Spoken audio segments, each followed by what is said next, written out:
What's up, brother Jihad? Hey, what's going on, man? Nothing much, man. Nice to finally talk to you. Yes, sir. I'm honored Yes, to sir. be on, to be able to share Yes, sir. Yes, sir. some of what I have learned over the years, Right, right. in hope of inspiring all of us to continue to study, to learn, and to use whatever we learn to improve our personal programs. Let me read your bio for everybody. Of course, we got brother Jihad Muhammad. He's the owner of Mizon Canine Kennel based in Pine Bluff, Arkansas. He has owned and bred both the Rottweiler and Connie Corso for decades. Him wanting to expand his knowledge and increase services for his clients while taking care of his own dogs, decided to attend Animal Behavior College and took an externship under Dr. Jennifer Bushnot of Southeast Veterinary Services. Muhammad graduated at the top of his class and provides both boarding and some medical services to his clients. Recently, Muhammad stepped into the shows with Rottweilers and is looking to start showing Connie Corsos in 2024. That's all right, brother. Yes, sir. Thank you. Yes, sir. So you all have heard, my name is indeed Jihad Muhammad. I'm very honored to be the presenter on the Zoom this time. I do say this time because I look forward to getting on this Zoom call, dear brother, whenever you host them, so that I can learn myself. I consider myself as a student, first and foremost. There's always more to learn. And as we learn more, we are able to use that knowledge, as I said earlier, to improve our personal programs and really to guide our clients and then those that we are attempting to mentor. I want to say that, as you said, it's been a decade, maybe 10 years. And when I first started to deal with the Connie Corso, a lot of people in my city did not know what they were. There was a brother by the name who recently died. His brother passed last year. His name was Keith Ross, and he was the one that introduced the Connie Corsos to Pine Bluff. Before him, we do not have any record, any knowledge of anybody having Connie Corsos before he did. So he introduced it to our city. People started to get them. They did not become really popular until probably 7 or 8 years ago, where people began to, when I say popular, people began to actually see a Connie Corso and to know what it is, basically identify it, accurately identify what it is. And then you're seeing proliferation in terms of a lot of people getting the breed. So, as with anything else, in Arkansas, in my opinion, we are behind. I want to say that we're behind. I say that we're behind after having visited multiple kennels, talked to multiple people. They either own the breed, are in the process of buying the breed, or have did training or whatever the case is in the past. So you kind of talk to people, you get an idea of where the community is at as a whole as it relates to the breed. Maybe some people that might have extensive knowledge about the breed, but I have not really ran into people that can accurately talk about the breed without notes, as I am trying to learn how to do, without a bunch of notes, without reading a bunch of stuff, that can really come off the dome and explain to us what we need to know about the Corso in terms of the health, in terms of the bloodlines, in terms of the history of the dog, in terms of some of the challenges you can run into with the breed, all of those things. In fact, I was talking to my ex-brother-in-law earlier today, and he told me, he said, I want to get a Corso from you. And I said, well, tell me what you want to do. He said, man, I want to take a Corso and breed it to a Doberman. And you get this.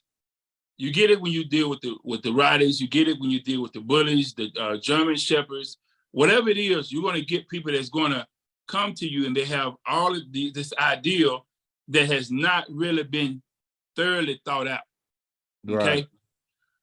We have to be very gentle and wise when we address people like that, because we have to remember there was a time when we didn't know what we know now.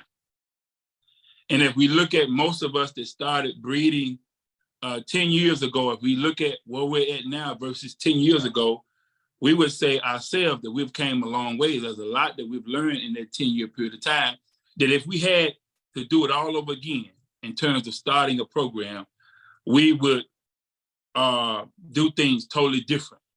Now, I don't know how many people that's on this Zoom, but I would tell you this, that probably after I get finished with this presentation, some of us going to look and we're going to think tonight, maybe I should totally revamp my program. Okay.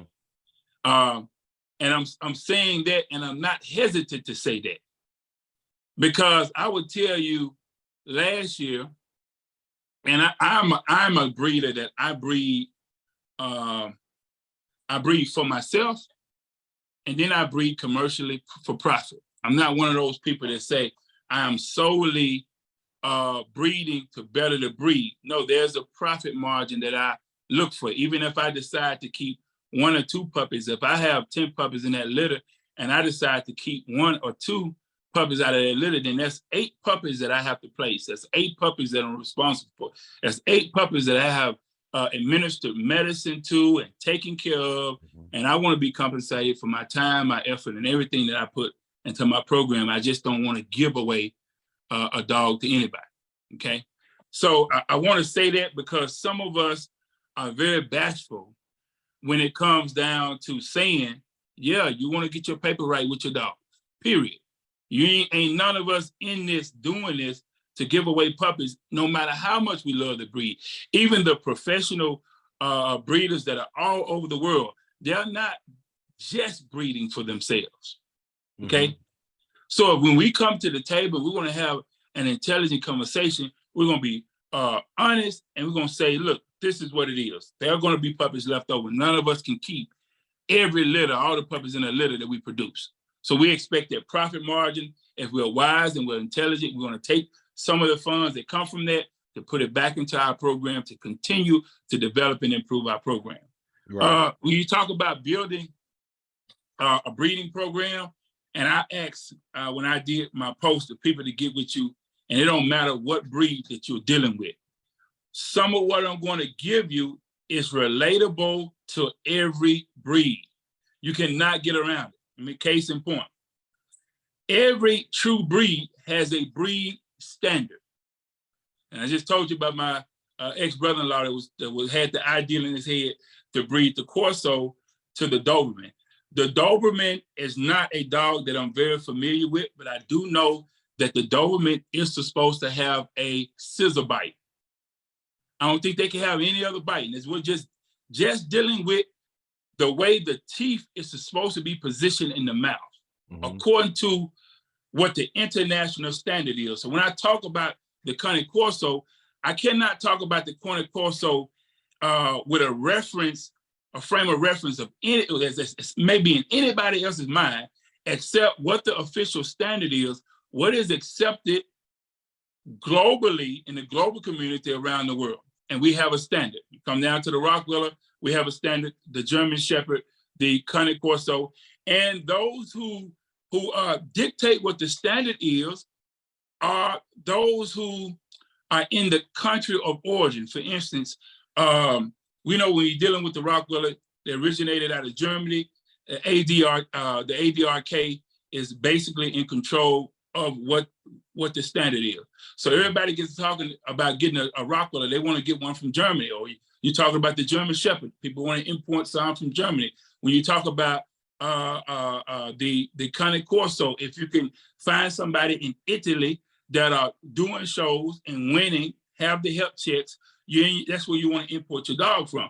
So when we talk about these breeds, my frame of reference is always, what is the standard? If you go to the FCI website, simply type in FCI Cane Corso breed standard, it pulls it up. And that's the dog appears, right? Yeah, it gives us a base. Now, if you want to run out, just like with the righties, I have started my personal riders. I don't dock the tail on them now for a particular reason. Okay. In the United States, we're doing a lot of docking and a lot of cropping for different reasons. Everybody has their own reasons why they do what they do. But if we understand what the base is in terms of what the standard is, then we move from that base. There is the standard, and then there is what we like. Okay. Right. Give you an example. One of my good friends is in France now, and he was trying to get me to go to France with him, but I didn't have my passport updated and right, so I didn't go. But I'm going to end up going to Germany with him. But he told me, he said this. He said there is the standard, and then there is what you like. Mm-hmm. We have to know what the standard is. Right. He is now breeding the Rottie outside of the standard for a particular reason. Okay. But if we know what the standard is, we have a position to move. I recently, in recent years, I worked for a company called United States Steel, the Wheeler Machine Division here in Pine Bluff. And we were in the business of making steel couplings for natural gas and oil. When you make those couplings, they have a spec, which is a high range and a low range. You can go in and it can be good. That's from a 2 all the way to a 6. If you run a 1.5, it ain't any good. You can't use it. If you run a 6.5, 7, it's not any good. That spec is there for a reason. Okay, we said that we have a working breed. Sometimes if you travel and you go to the different kennels, you're seeing dogs that do not have the ability to work. They're Corsos. If you run an embark on them, if you do it DNA on them, they're going to come back and say that they're Corsos, but they do not have working ability. Because we have got outside of the standard. And that's fine. But we need to know where the standard is at. It's kind of like if you're in the kitchen with your mother, your father, they're going to teach you how to cook something a particular way, to taste a particular way. Later on, once you learn that, you can branch out and start throwing whatever type of seasonings you want to throw in and doing it however you want to do it. But having that base, that foundation is critical, because the standard of the dog speaks to the ability of the dog. Mm-hmm. Okay, if you have a Corso and the angulation is supposed to be this and that, and then the angulation is not, mm-hmm. The dog's not gonna be able to do that jogging with you. Right. The dog is not gonna be able to work. He ain't gonna be able to turn on a dime. And that's why a lot of times we see dogs that we invest a lot of money in, but the dog does not perform well because the anatomy of the dog is not right. Right. That's or the anatomy of the dog may be right, but the psychology or the psyche of the dog is not right. So right. When we're in developing a program, we want to start with dogs that are correct. Mm-hmm, mm-hmm. And tell them about the movement, of how important the movement of a dog is, the gait of a dog. Listen, if we go over the breed standard of this dog, I see people going out, they getting this book, they getting that book, and I did that. When I started with the riders, I went and got maybe 10 or 15 books. Do you know, out of the 10 or 15 books by quote unquote experts that have traveled all around the world, I never had what I needed after I bought those 10 or 15 books? There was one book that I needed. Thin book on Amazon. So we got to find what's the right information that we need to build a strong foundation as far as the breeding program. Mm-hmm. We're going out and we spending how much money you spend don't matter. You can go out and spend $100,000 and have garbage and use that garbage and produce nothing but garbage. Mm-hmm. There are certain things. There are certain things that you have to have when it comes to this dog. When we look at the bite, this is This is a scissor bite.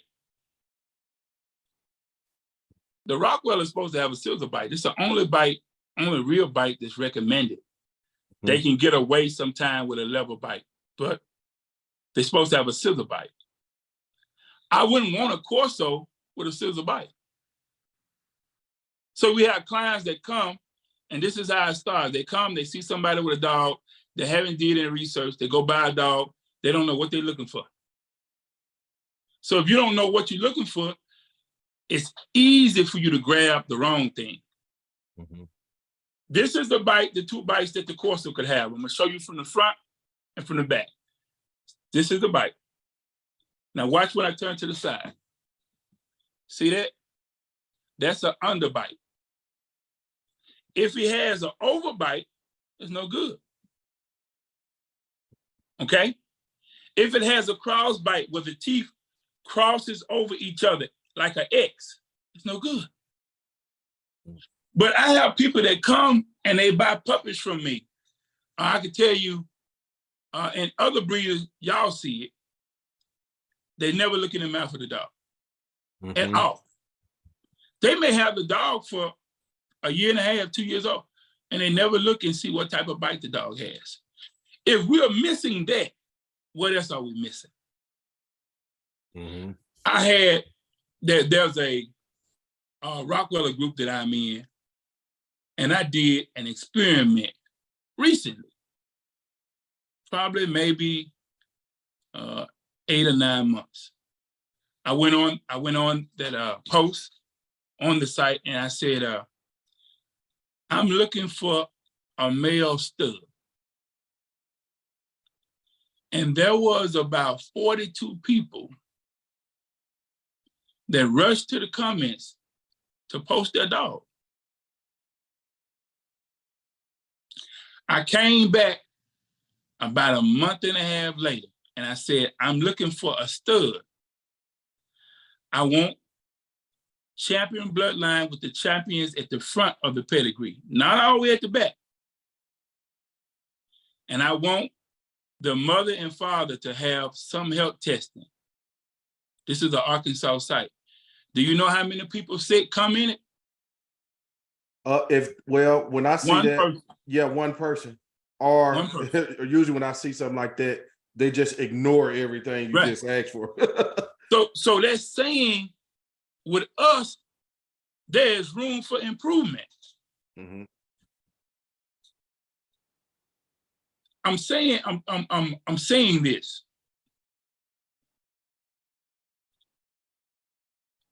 You all who have been around for a while in Arkansas, you know at the bottom is crowded. You look at the bullies, you look at the Rotties, you look at the Corsos. It didn't used to be like this, but at the bottom is crowded.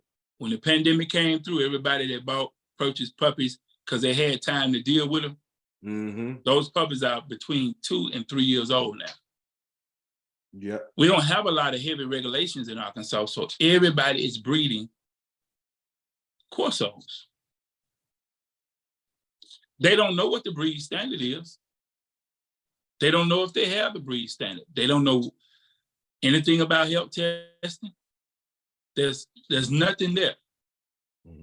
So what happens is you go out and you buy a dog, whether it's a bully, Corso, any breed. Without doing your research, you go and you buy the dog, and you may get the dog up to 2 years old. And you look, if you start studying, you find out, damn, I ain't got what I thought I had. I bought some dogs and wound up selling them for half price because they weren't right. When I started studying, I found I said, this dog ain't right. Okay, and talk about the teeth. I never knew that the teeth had to be a certain way. Let me go out here and look. And I went and looked. Damn, the teeth ain't right. I can't use that in my program. And that's why I'm saying, for some of us, we have to totally revamp. If you got dogs, if you got puppies, and you go and you look at your male and your female when you do this study, and you see that, damn, this ain't right, you're in a dilemma. I know how it is. I know some people have spent, you will be surprised, $50,000 in terms of dogs and everything they got on yard. I went to kennels, $100,000. You can go, they can show you these cages, this concrete, this, we bought this dog for that. They could take you through their books and show you $100,000. Oh yeah. You start putting in brick and mortar stuff. Right. Yeah. When people look, you say, okay, no, the angulation of that dog is off. That dog is east to west. They didn't know. Mm-hmm. With the Rotties, you got to have, when that dog turned like 8 or 9 months, you got to have 42 teeth in the mouth. It ain't just about the bite. You got to have 42 teeth. Mm-hmm. If you missing a teeth, the dog in the show ring get disqualified. If you missing a teeth, you cannot get the BST, which is the breed suitability test that says that this dog has went through all the numbers and this dog, you can breed this motherfucker. Mm-hmm. You can't get none of that. It don't matter how much hard work you done did, how many tests you done did, how much money you done spent, it's down the drain. Yeah, he's disqualified. So I'm saying, listen, I'm saying, I don't care what nobody's knowledge base is at. I don't care what your program is at. You can be at the top, you could be at the bottom. I want you to understand it's room for improvement. Mm-hmm. I want you to understand there's opportunity. We got to look for opportunities to improve our program and improve the state of the Cane Corso in our state. And sometimes that means we got to do some collaboration. I'm going to shows now, right? This is why I say, all of us, no matter what we at in the game, we got to either have a good mentor or find a good mentor. You can't do it without one. When you sell a puppy, you got to have enough sense to say, look, I'm gonna put back a little money. I ain't got what I really want to get what I really need for my program. I'm gonna put back a little money to travel, to visit some kennels, to go to some shows, to get close to the judge to see from a professional perspective, what do they look for if I want to sell dogs all around the world. Now, if I'm just a local dude, I'm gonna sell some dogs in my town or in my state. It don't matter. You can get away with it. But there are people that are looking at, like, I'll give you an example. I keep rolling back to the example with the Rotties because most of the people probably on here deal with Corsos, right? Yeah. I don't want you to take what I'm saying about the Corsos personal. But I want you to see that if you don't understand what the breed standard is and understand how to move and developing your program, as the other brothers and sisters get the knowledge and put it into effect and started teaching, you're gonna be left behind. How do I know that? 2 years ago, 2.5 years ago, the same thing happened with the Rotties. I told people, I was traveling. I said, look, man, it's something coming down the pipe. They finna, on the tail, we're gonna have to do something different with the tails. I said, I'm making changes at my kennel. Because I was meeting in Arkansas with a few millionaires. And they want to send their dog to different parts of the world to compete on a global scale. And this issue about the tail came up. I saw the petitions. I didn't sign, I just watched it. I said, this is finna happen, let me make some changes. And the people I was mentoring, I said, look, you need to make these changes. Something coming down the pipe. They would have had a 2-year head start, brother. They didn't listen. They sunk down in April of last year, the ARC, American Rottweiler Club, which is the parent of AKC, where they get their instructions from. They said, all your judges got to be retrained. This is what they got to be able to do. They changed. They made changes. 24 years behind. In the United States, 24 years behind. You understand what I'm saying? Just on that. So now, when the AKC dogs start doing secret shows, eating their ass up, missing teeth, missing that. This one right there, they had dogs that had champion titles. And goddamn it, the dogs weren't right.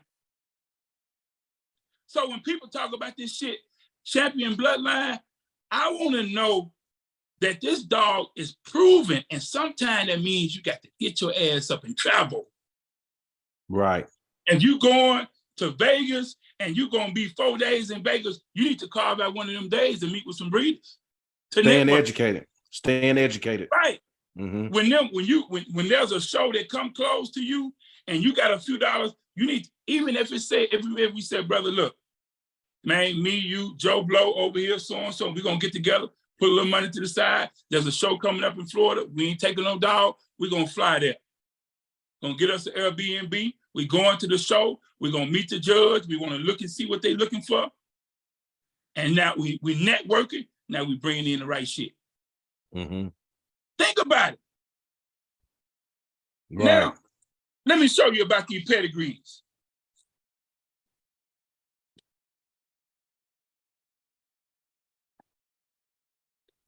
I'm gonna go. I knew you was gonna go off. I'm gonna go to this fucking pedigree.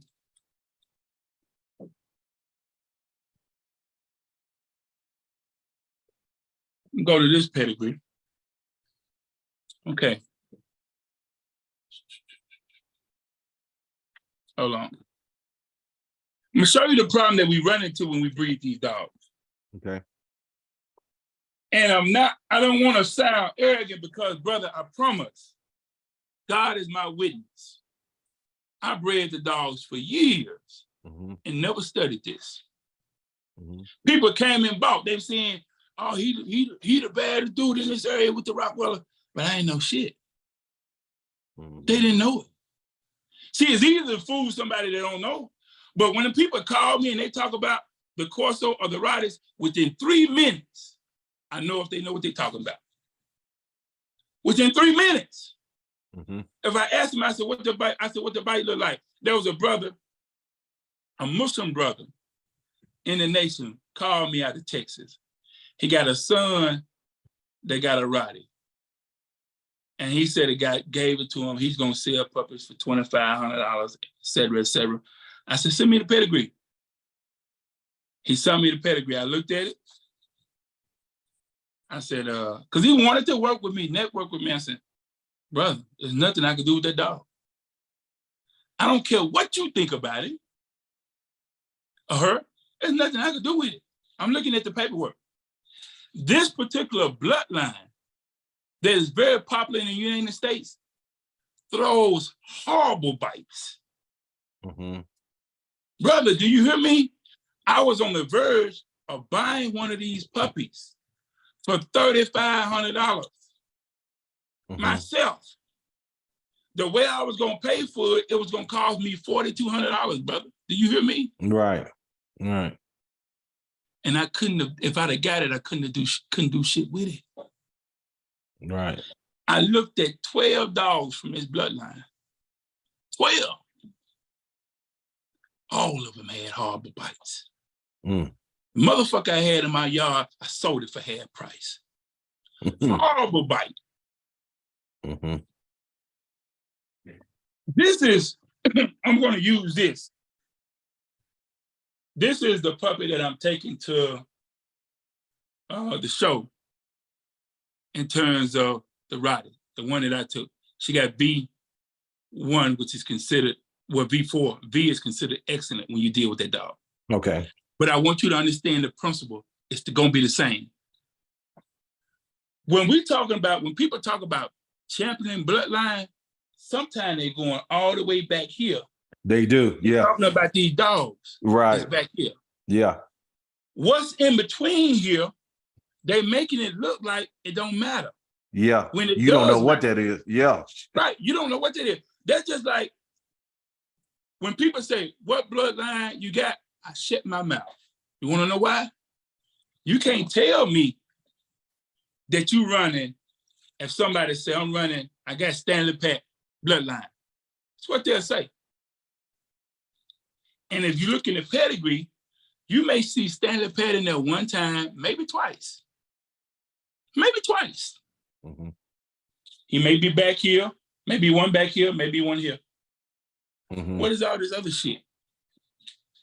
So what you're saying is you're running Stanley Pat bloodline, but you really have a fucking scattered pedigree. Scattered pedigree. Yeah, but explain. Hey, break down what a scattered pedigree is, because a lot of people don't know what that is. Okay, let me use this example. I just imported a pregnant female out of Serbia. She got puppies in there now. She had 8. I lost 2. She got 6. I paid more for her than I would generally pay to get a Rottie imported into the United States that's already pregnant. Mm-hmm. Serbian lines. Now listen to what I just said. Serbian lines. Mm-hmm. When you're talking about bloodline, you're talking about the lions and the dog, right? So I'm gonna give you an example. Let me see, can I pull up Sultan pedigree? I have a bunch of Serbian, not Corsos, but I got a bunch. Well, I got couples. I've shipped several dogs from Serbia. I like the Serbia breeders. Man, I'm gonna tell you something. Man, I cannot find this boy. But I got a Central Asian Shepherds from a judge in Serbia. Okay, I cannot find his. Okay, let's do it this way. I use Zena as an example because she does have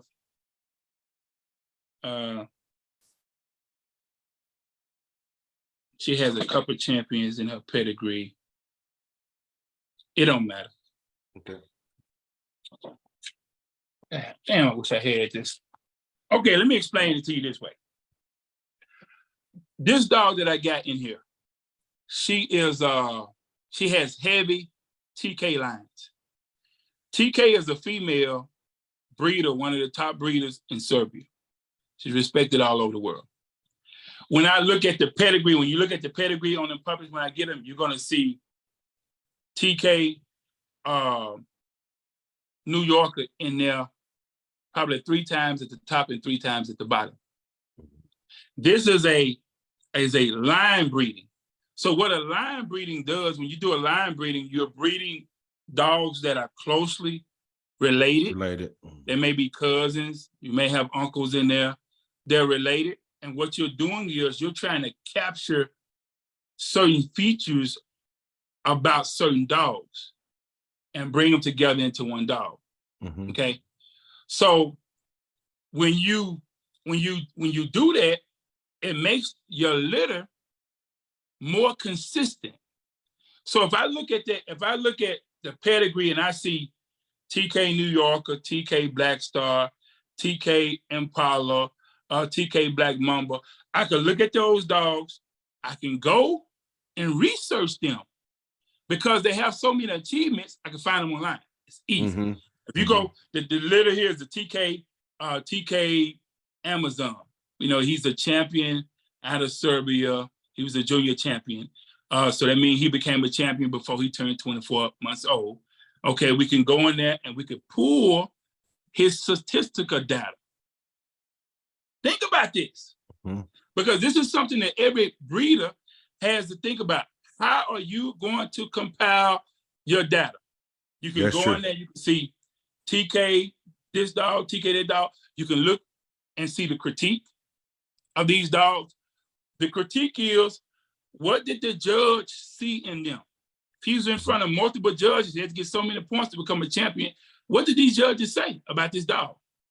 Well, he has a strong rear, kind of light in the front, top line. So there, in every dog, you're going to find good points and bad points. Now, you have a dog that has a lot of bad points. or what they call disqualifying faults, you dismiss that dog. You can have a dog that has minor flaws, and depending on what you breed that dog to, it'll clean it up. This female that I got, very high drive. She can go all day. She's very strong at the rear. Her rear is way more stronger than her front. So when I breed her, what I got to do? I got to take her to, and she could use more bone. I got to take her to a male that brings everything to the table that she brings, plus the bone and the strong front. Because the ideal of developing a program in breeding is you want to produce a better product. You want to produce a product that's better than the mom and the daddy. Consistently, too. What he told me, and I was talking about breeding this female, he said, what does she need? And I was somewhat embarrassed. I couldn't tell him that I want to breed her to your dog, but I really can't tell you why. He looked good in a motherfucker. That's it. It don't matter. Okay. If a dog has a muzzle that is kind of smaller than what you wanted, you got to breed it to a dog with a bigger muzzle, right? Right. That's not a disqualifying fault. It's a flaw, but it's not a flaw that's disqualifying. So you can breed these dogs that complement each other. You see what I'm saying? If you got a female, even when it comes down to temperament, you got a female that's a little bit more aggressive, or a male that's more aggressive. If it's not an environmental issue, you got to have the data to know, is this an environmental issue? Because you can sell me your best dog, brother, and if I don't know what to do with it, I will fuck that dog up. Right. So what you saying is, as you developing your program, you should keep data on maybe the health, the temperament, and structures and stuff of your dog. I'm gonna give you an example. My partner that was out when I did that live earlier today, he had that Rottie. We took that Rottie down there to Georgia. That Rottie was VP rated by the judge. VP means very promising. It's the highest you can go for a puppy. Okay, you may have other dogs he didn't place because there was other dogs that the judge liked better, but he said he's very promising. Today when he came out and I looked at him, I said, because he's much bigger now, in that short period of time he had a growth spurt, and I said, I'm not. I hope you don't get banged for that tail. I'm not liking the tail. His tail curves over just a little bit too much. Now, that's my dog that I have out here is basically in retirement. He has a pink mouth, so he's basically in retirement. I wouldn't sell him to anybody that wanted to show a breed, or I let him know that he's just going to be a pet only. But his tail was dark. All his siblings' tails were dark. His father had a tail, but everything that we can pull data from, everybody docked the tail. So there was no way for me to even anticipate that tail curving over because they had been docked. Right? You can't tell. You can't tell, yeah. They docked. You don't know, right? Right. So just that, if we had,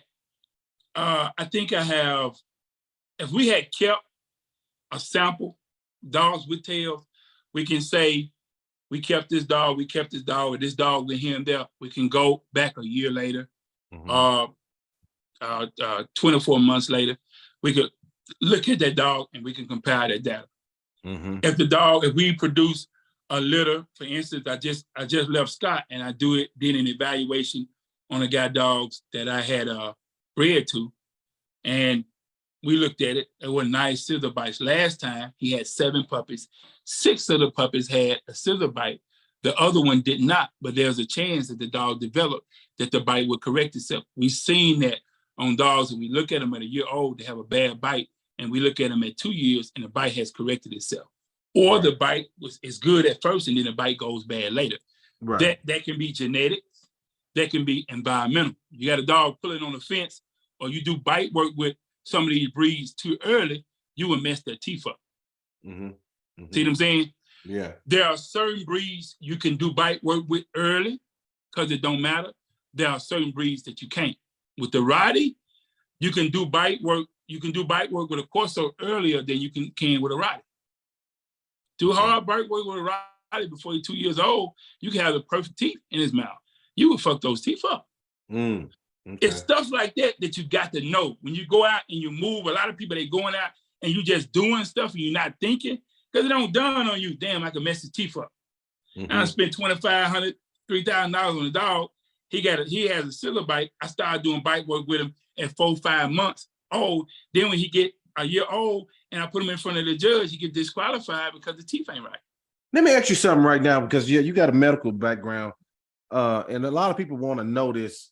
Is the entropion in Corsos, can you breed away from that, or is it just something that's common in Mastiffs? I really don't know. I would tell you this. I always say err on the side of caution when it comes down to some of these things. There are a lot of things that we think are genetic, and later on we find out it's not genetic. A lot of people, we thought that cherry eye was genetic. It's not. It's absolutely not genetic. I said for years, it's genetic, because that's what I heard somebody else say. But if you go and do your research, there's not one single peer-reviewed publication anywhere that links it to genetics. Not now. Okay. Not a one. If you talk to some people who have been doing this for a long time and they've studied, they'll tell you that there are certain Corsos you have to clean their eyes more. Sometimes you see the drool in their eyes. Right. And to go in there and clean it. You got Corsos that can catch an eye infection. If you don't catch it, they'll produce it. And some out of the same litter, from the same blood, we go years and years and years and never see it. Yeah. Okay. It's all not genetic. It's the same thing with the hips and elbows. You could take a dog that has good hips and elbows. He can have an injury. If you don't notice it, it can mess his hips and elbows up. I told a guy down there in Camden, he had a dog, and he said, "Been limping, man. What you recommend?" I said, "Brother, I could give you some steroids. It'll bounce back quick. Eat like a motherfucker, one hell of limp. But you don't know what damage them been done. Go get your X-ray. Especially if you're gonna get your hips and elbows certified. If there's an injury, you want to know. Right. A lot of people are not doing pin hip tests. If you know that you're gonna work your dog and you have a chance that you're gonna show your dog or anything like that, or you want to guarantee hips and elbows, you gotta go look at a lot of work and you do a pin hip. You can do them at 8 months.